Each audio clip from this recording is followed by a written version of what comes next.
Shalom. I just want to give a short Passover message to all of us this year, one that's really coming from the heart.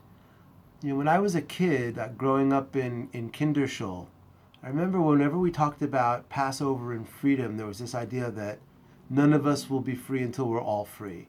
And it was really also very much emphasized in my home, at our home Seder, at my family Seder.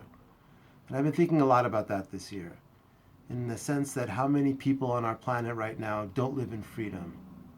And there's two different ideas about freedom in Hebrew. There's chofesh and there's cherut. Chofesh is freedom from. Cherut is freedom to.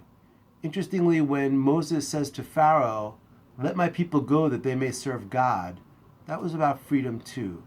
Freedom to is about connection to something bigger than self, something transcendent, connecting to divine source.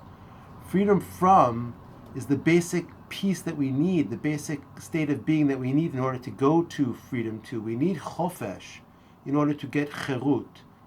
And chofesh, when I think about how many people on our planet are living without freedom from violence, freedom from hatred, freedom from hunger, freedom from poverty, freedom that allows them to self-express. How many people are really in a kind of Mitzrayim? Mitzrayim is the Hebrew word that we often talk about as Egypt, but Mitzrayim isn't about a place, a geography on a map. It's a state of being. It's really about a place of being absolutely stuck. It's about a system of degradation and exploitation that takes away the humanness from a person. It's that place of slavery. We say each year, Avadim Hayinu, we were slaves, that we were Avdei Pharaoh, we were slaves to Pharaoh. The word Eved, slave, and the word work, Oved, it's all the same word. The word for work, slavery, but it's also the work to be in holy service. It's also the word that we use for worship.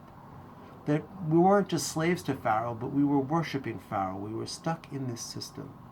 And we were so stuck, our ancestors were so stuck that they needed an outside force. They needed Moses God acting through Moses to get us out.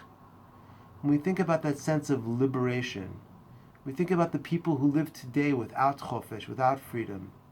They're depending on others to liberate them.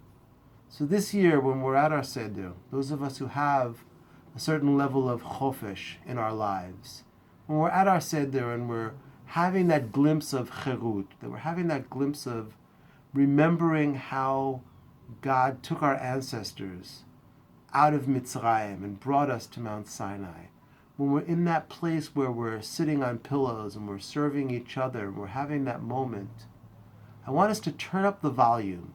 I want that experience to be as vibrant and as clear and as intense as we can make it, because we need that to nourish us. We need that to become the rebar, the strength, the internal strength that we have, so we could do that work to make sure that chofesh is something for everyone. Because if we're not all free, really none of us are free.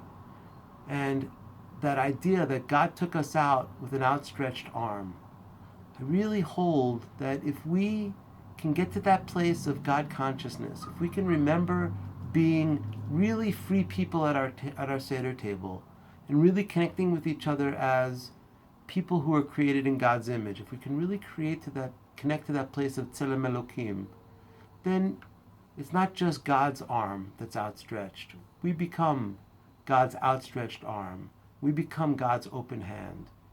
And I'm hoping this year that we could really make a commitment to working towards social justice. May we all have a liberating Pesach. Thank you.